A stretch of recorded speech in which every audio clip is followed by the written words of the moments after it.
It's so funny that this came across my, I don't know, whatever, came across my desk, if you will.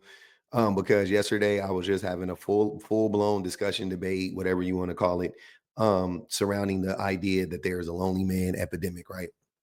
And there was a young man in there, and he was basically trying to say that like there isn't a lonely male epidemic, and but he was admitting that there are more lonely men now than they were in previous years, and it was ridiculous. He was all over the place, but he kept denying, and he would accept it, then he would deny it, and he was just like on the fence. It was weird. It was odd.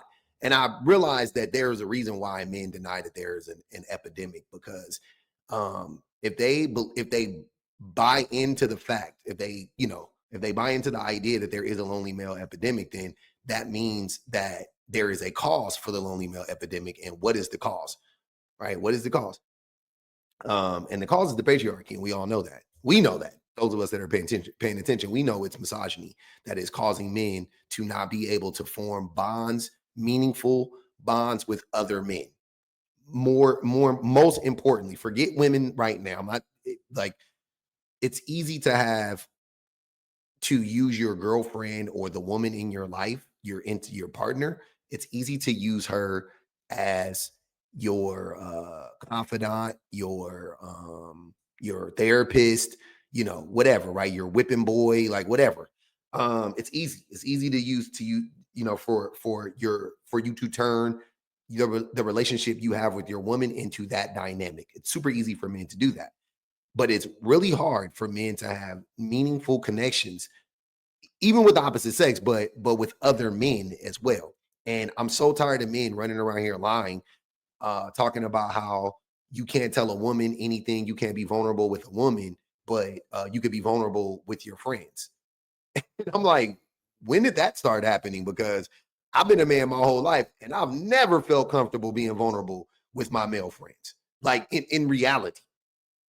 Um, there may have been times, like spots here and there, but just generally speaking, very rarely have I felt comfortable enough to be to be vulnerable with men. And here is the reason why. This Carly shit really fucking me up, bro. Like today specifically, I don't know why. I spent 3 years with someone, and then all of a sudden, it's like the next day, like boom, it's like that. It's gone.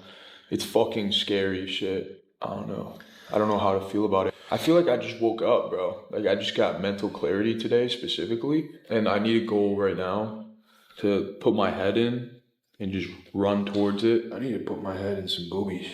I feel like Trent gave us like permanent. Not on Trent. I'm so sick of hearing about you and Trent. Shut the fuck up. Okay? You letting these thoughts and shit get to you, man. I understand they're real, but I just can't be in this house anymore, bro. After spending so much time here, yeah, I can't be in it because our mortgage is $10,000. like I just don't even want to think about it. I want to put it behind me. So yeah, I started pinning again today. Cause can you wrap this up for me? My brain's not working. Yeah, you're just sitting there fucking with your ear. What are you doing? You don't give a fuck about what I'm saying. I do. What are you talking about? What the fuck is going on with that shit? I'm just saying, man, like, if anyone's been in this position, it is a weird feeling to spend so much time. Yeah, man, it's love. It's the scariest thing in the fucking world when you give someone your all and it's just not enough. Let's go to Powerhouse and get an emotional lift and let it all up on the floor. This is super gay, man. What is super gay, dude? Our videos used to be way gayer. I'm just telling them how I feel, man. Yeah, go in and that's what the gym's there, man. It's your instrument. You know? What do you want to The play? weights are your instrument. That shit'll get you right. You won't be thinking about nothing except that weight on your fucking back. So he basically was telling him something very serious that was going on with him. He's gone through a breakup recently, and he was explaining how it was weighing on him and it was messing with his mental health. And his buddy, his whatever, his twin brother, I don't know who the fuck he is to him, essentially just shut it all down and was like, yeah, you have thoughts and feelings and all that, but fuck that. We got to go to the gym. We got a mortgage to pay. And it's that David Goggins bullshit that men like to tell each other, like, shut up, nobody cares, work harder. Yeah, that's why men are lonely. Because there's a bunch of men acting like 12-year-old boys. That's how we used to talk to each other when we were 12. Like your friend comes to you and he's worried about something or whatever. Oh, you're a scaredy cat. You're afraid of the dark, nanny nanny. But like that's what he's doing right now. And it's like, bro, you're like 40 years old, you're 30, whatever old you are. They look old as shit to me. I'm sure they're not, but they're grown ass men, and it's like he said that it was gay. Like what was going on was gay. Like, what? Then he tried to gaslight him when the guy was like, you're basic like you don't care. And he was like, oh no, I do care. No, you didn't care. Oh, I know you have feelings and shit. Nothing. He did not give off the energy of a person who cares. He just shut the conversation down. He felt uncomfortable. It was making him feel some type of way. So he didn't want to feel that. So he shut the conversation down and was like, yo, let's go to the gym and work out. We got a mortgage. Like, that's not an excuse. That's just not an excuse. I'm sorry. And that is sadly how most men function in our interactions with one another when we are talking about our feelings. And we know that as men, but then we get on the internet and we talk to other men and we tell them, don't listen to women. They're going to weaponize your vulnerabilities against you. They're going to use it. I mean, I would rather risk the chance of my woman weaponizing my vulnerabilities against me versus the almost guaranteed situation of me telling a man and him just fucking blowing me off. Or worse, him trying to solve the problem, which that's what a lot of men do because they don't know how to just sit in the feelings. They don't know how to just be in the emotion. So they have to solve the problem when they don't have any idea on how to solve it. And it's not even something that can necessarily be solved in the moment. Like telling a man giving men like these quick fixes to these issues, these really deep emotional issues, they never work. Shut up and grind harder. That's not a solution. Go to the gym, not a solution. I know you have all of these feelings, but get your head out of that headspace. Not a solution. None of those things actually solve the problem.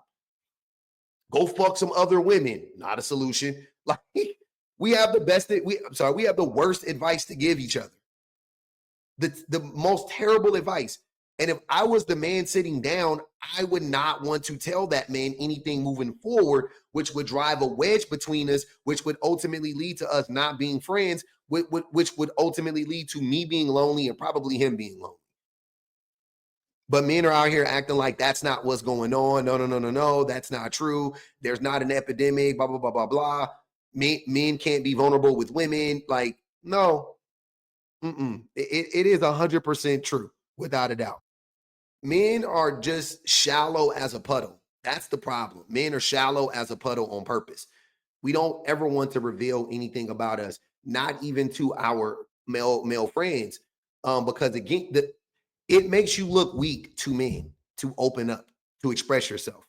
It makes you look weak to men. Like men are the number one group of people that will weaponize your vulnerabilities against you, clown you for them, put you down for them, totally blow them off. Like men are the ones that'll do that. Now, I was proven in that first video, without a doubt. Men are shallow. You can't, it's very, very difficult to have real conversations with men. Trust me, I try to do it all the time.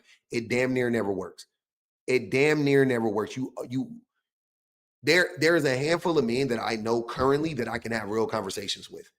Like genuine conversations where I could be open and I could be honest and they could be open and honest and I could talk about things that, insecurities that I may have or, anything like that. And they will not judge me.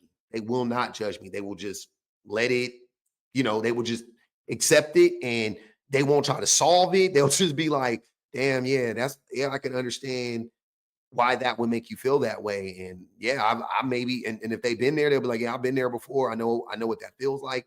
And, and things of that nature. And they'll just try to relate to me on that level. Very few men are like that.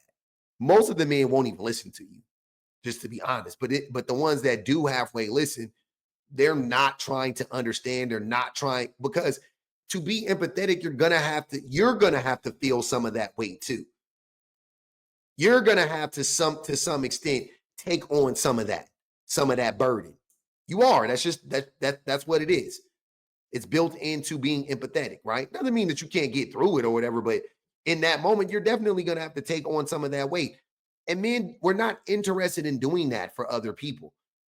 I mean, we don't want to do it for ourselves and our friends, but we definitely don't want to do that for other people. We're not taught to do that for other people. We don't think that it is our job to do it for other people, but we do think it is our woman's job to do it for us. And that's a problem. That's very much an issue. Why is it every time you tell the bros you went on a date or something, they go, "Did you fuck?" And then when you say no, they're like, "Ah, nigga, you weird." Like niggas can't just have a nice date. Like, bruh, why does everything have to be with sex, man? Nigga, like niggas can't have a nice date. I'll tell them a whole thing. Yo, we went for breakfast. We rode through Central Park with bikes. It was tough. It was beautiful outside. But did you hit though? Nigga, what? Why is it in niggas' brains it is only a success if you got some pussy? For me, I don't need to kiss you. I don't need anything sexual to happen to have a good date. I'd much rather a good conversation, a nice experience, a new experience, some good food, some laughs, and that is a successful date. Money well spent. Like, what the fuck? Just because I did not crack does not mean it wasn't a success. Like, niggas gotta fix their brains, bro. Like, I don't understand it, bro. I don't understand it. So the reason why that happens is because men see everything as a transaction with women. And so if you take a woman out, they're like, well, did she give you some pussy? Because that's what you're supposed to, you're to expect that. Also, men do that as a way to like bolster their, I don't know, prowess, their sexual prowess, like as if every time they go out on a date with a woman, they fuck. So they're like making it seem like, because they're asking you, like, did you fuck? Because I said, if it was me, I'd have cracked. Like that's why they do that. But the bigger issue here to me is, again, a man wants to talk about his feelings, right? He went on a date with a woman. He wants to talk about his feelings. He wants to talk about how much he liked her, how much he loved the date, what he experienced on the date, how she made him feel. He wants to open up to his friends, but they don't want him to open up to her. So they shut it down with these like crass, vulgar, questions, right? Very inappropriate questions to shut that conversation down because they know what's coming next if they were to continue. So that's why men also do that as well. But it's just another example of men not being willing to listen, to be there for their male friends, and why men can't open up to one another and why men are so lonely. Again, because if I was that man, I would be reluctant to want to have that conversation in the future with my friends. And you can have associates. You can know 20 motherfuckers. You can have 15 dudes that you can call on the phone, right? And talk to. But what are you talking about is the question. Do you have close friendships, meaningful friendships, or do you have friendships where you guys can call each other up at any time and set up a 2-man or set up a 3-man or go to the bar or go to the gym or watch a basketball game or consume alcohol with a group of people? Like, that is what a lot of these relationships are with men. It's all rooted or based around this idea of fun or leisure or something like that. But it's not rooted in the idea of doing any real work and showing up for the other person in the relationship. That is gone. That is cut out of the friendship. So you have all of these superficial friendships with men, and you may, if you're not questioned about it, you may feel like you have a ton of support. You may feel like you have a lot of friends until something goes wrong, or until you need them, or until you just want to express yourself. And then you find out quickly, wait, I really don't have any friends because there's nobody I can talk to about how good I feel or about how bad I feel right now, or about what happened on the date with this person, or what happened in my breakup, or what's going on in my relationship. Like, there's nobody out there to listen to me, and nobody brings those things to me either. Once you really sit back and think about it, like, I have a friend, we like never, I won't say never, but we you don't have to talk about your relationship. Don't get me wrong. I'm not saying like you need to, you need to talk about your like the dirty details, I guess, if you will. But just he doesn't he rarely ever even talks about how his woman just makes him feel and how much he likes her and how much he appreciates her and what she has done for him and what he has done for her. Like we never have those conversations. I've asked him about stuff before, but he doesn't offer up the information. And I don't really feel like I feel like I'm prying at some point, to constantly be like, well, how's it going? And, sometimes like you need to bring that shit up for yourself. But if you let a man, or if you let a man not ever bring that shit up, he won't. For the most part, he won't. We will not do it. We want to avoid that at all costs. We are not interested in having these human interactions with one another. And that's why the male loneliness epidemic is real. It is here. It is present. I don't want to hear shit about men's mental health for men. I don't want to hear about what about the suicide rate. Like, I don't want to hear about none of that shit when it comes to men. That is 100%. That's victim mentality. We always got to play the victim, even though we are the bane of our own existence. The reason why all of that stuff is happening is because men are not showing up for other men. The reason why all that stuff is happening is because men are out here being abusive to their male friends, and it's happening every single fucking day. So I do not want to hear anything about A, that is not real, but B, if you do acknowledge it, trying to place the blame on something else other than men are doing it to other men. It's not women's fault. It has nothing to do with women being your wife or being your girlfriend or having access to a woman or anything like that. It starts with men. It starts with our interactions with one another. Because whether you have a woman or not, you should still have a male friend. You should still have a few close male friends. You definitely should. Don't be 100% reliant upon no woman. That's crazy. For all of your emotional needs, absolutely the fuck not.